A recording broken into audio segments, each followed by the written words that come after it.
Hello friends, welcome back to brain warm up. आज हम अपनी हिंदी की पुस्तक पढ़ने वाले हैं। उसमें से 7 पार्ट का नाम है दान का हिसाब। तो चलिए अब हम अपना पार्ट शुरू करते हैं। दान का हिसाब। एक राजा था। एक दिन की बात है, एक राजा था। राजा की लकदक कपड़े राजा जी लकदक कपड़े पहनकर यूं तो हज़ारों रुपए खर्च करते।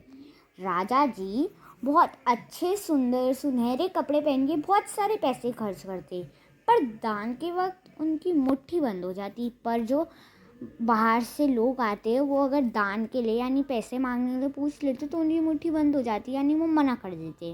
राज्यसभा में एक से एक नामी लोग आते। राज्यसभा में बहुत सारे लोग आते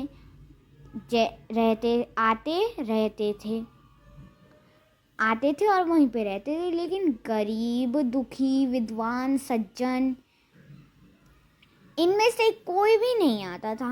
गरीब लोग, दुखी लोग, विद्वान लोग और सज्जन लोग, इनमें से कोई नहीं आता था, क्योंकि वहाँ पर इनका बिल्कुल सत्कार नहीं, यानी इनका यहाँ पे बिल्कुल भी इज्जत नहीं होती। एक बार उस देश में अकाल पड़ गई। पूरी सीमा के लोग भूखे प्यासे मरने लगे। एक दिन की बात है, पूरे शहर में अकाल पड़ गई और सारे लोग भूख प्यास की वजह से मरने लग गए। राजा के पास खबर आई। वे बोले, यह तो भगवान की मार है, इसमें मेरा कोई हाथ नहीं। उन्होंने कहा, अरे यार, ये तो भगवान की मर्जी है, इसमें मेरा कोई हाथ नहीं। लोगों ने कहा, महाराज, राज भंडार में हमारी सहायता करने की कृपा करें। यानी राज भंडार में बहुत सारा दान होता है ना, दान होता है, अनाज होता है, तो उसमें हमारी सहायता करें, वो सब में बांटे, जिससे हम लोग दूसरे देशों से अनाज खरीद कर अपनी जान बचाएं। तो वो पैसे देशों से अनाज खरीदेंगे और अपनी जान बचा लें। राजा ने कहा, आज तुम अकाल से पीड़ित हो, कल पता चलेगा कहीं भूकंप आया है। राजा ने कहा, अरे आज अकाल आया है, तुम लोग कह रहे हो ना आज अकाल आया है, आज तुम अकाल से पीड़ित हो, कल पता चलेगा तुम भूकंप से पीड़ित हो, परसों सुनूंगा कहीं कहीं के लोग बड़े गरीब हैं, फिर मैं परसों सुनूंगा, अरे यार, कहीं के लोग तो बड़े गरीब हैं, 2 वक्त की रोटी नहीं जुटा पा रहे हैं। इस तरह सभी की सहायता करते करते तो राज भंडार ही खत्म हो जाएगा। यानी सभी की सहायता करते करते तो राज भंडार में जो पैसे अनाज हैं वो सभी खत्म हो जाएंगे। तब मैं खुद ही दिवालिया हो जाऊंगा, यानी मैं खुद ही तुम्हारी तरह हो जाऊंगी। ये सुनकर सभी निराश होकर लौट गए। इधर अकाल से प्रयोग फैलता ही जा रहा था और इधर राजा ने तो मना कर दिया सबको, इसलिए यहाँ पे अकाल का प्रयोग पूरा फैलता जा रहा था। ना जाने रोज कितने ही लोग भूख से मर रहे हैं, पता नहीं कितने लोग भूख से मर रहे थे एक दिन में। लोग फिर राजा के पास पहुँचे। उन्होंने राज्यसभा में गुहार लगाई। उन्होंने कहा, राज्यसभा में, दुहाई महाराज, आपसे ज़्यादा कुछ नहीं चाहते, सिर्फ 10,000 रुपये हमें दे दे तो हम आधा पेट खाकर भी जिंदा रह लेंगे। तो फिर वो लोग राज्यसभा में गए और उन्होंने कहा, दुहाई महाराज, आपसे हम कुछ ज़्यादा नहीं मांग रहे, हम सिर्फ आपसे 10,000 मांग रहे हैं, उससे हम अपना आधा पेट ही भर लेंगे। राजा ने कहा, 10,000 रुपये भी क्या तुम्हें बहुत कम लग रहे हैं? राजा ने कहा, 10,000 रुपये तुम्हें बहुत कम लग रहे हैं? और उतने कष्ट में जीवित रहकर लाभ ही क्या है? और तुम इतने कष्ट में रहोगे तो उसमें लाभ क्या है? एक व्यक्ति ने कहा, भगवान की कृपा से लाखों रुपए राजकोष में मौजूद है। यानी एक व्यक्ति ने कहा, भगवान की कृपा से तो बहुत सारे लाखों रुपए राजकोष में, मैं चाहूँ उसे उबाल कर खाऊं चाहे तल कर। उसने कहा, मेरा रुपया है, मैं चाहे उसे उबाल कर खाऊं या तल कर, मेरी मर्जी। तुम अगर इस तरह ही बकवास करोगे तो मुश्किल में पड़ जाओगे, इसलिए इसी वक्त तुम चुपचाप खिसक जाओ।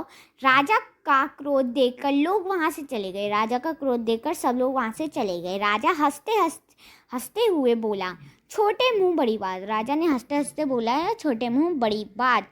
अगर 100-200 रुपये होते तो एक बार सोच भी सकता। पहरेदारों ने कुहार 2-4 दिन कम कर देता और यह रकम पूरी भी हो जाती। यानी पहरेदारों की खुराक 2-4 दिन कम कर देता और ये रकम पूरी भी हो जाती। मगर 100-200 में इन लोगों का पेट नहीं भरेगा। एकदम से 10,000 मांग बैठे। छोटे लोगों के कारण नाक में दम हो चुका, यानी छोटे लोगों के कारण नाक में दम हो चुका। यह सुनकर वह उपदिष्ट लोग हाँ हूँ कर रह गए। मगर मन ही मन उन्होंने सोचा, राजा ने यह ठीक नहीं किया। यानी वहाँ पे जो राजसभा थी वहाँ पे और भी लोग थे, तो उन्होंने भी राजा के में हाँ हूँ कर दी। लेकिन मन ही मन उन्होंने कहा ये राजा ने ठीक नहीं करा। की कृपा से तो बहुत सारे लाखों रुपए राजकोष में मौजूद है, जैसे धन का सागर। उसमें से एक आधा लोटा ले लेने से महाराज का क्या नुकसान हो जाएगा। यानी उसमें से एक आधा लोटा लेने से महाराज का क्या नुकसान हो जाएगा। राजा ने कहा, राजकोष में अधिक दान है तो क्या उसे दोनों हाथों से लुटा दूं। राजसभा में तो बहुत सारा धन है, तो क्या मैं उसे ऐसे ही बेच दूं। एक अन्य व्यक्ति ने कहा।